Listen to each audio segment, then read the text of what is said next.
ఈరోజు ములక్కాయ మసాలా చేస్తున్నాను. దానికోసం 3 స్పూన్లు ఆయిల్ యూజ్ చేస్తున్నా.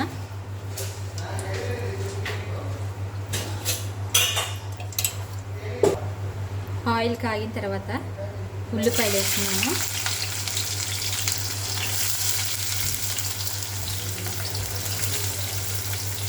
ఉల్లిపాయలు పచ్చిమిరపకాయలు వేసుకుంటున్నాను.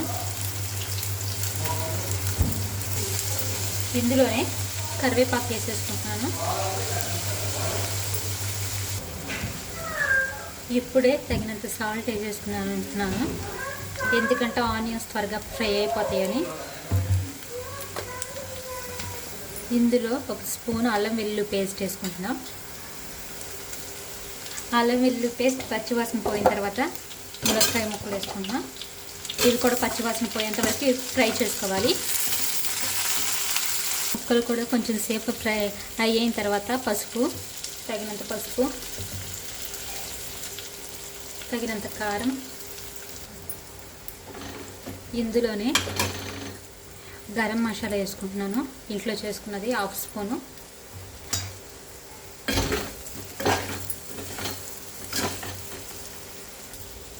ఇందులో వాటర్ పోసుకుని ఉడికించుకుందాము. మూత పెట్టుకుని దగ్గరకు వచ్చేంత వరకు ఉడికించుకుందాం.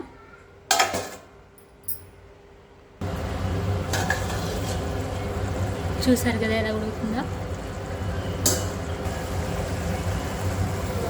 చూసారు కదా, ఆయిల్ కూడా బయటకు వచ్చింది చక్కగా.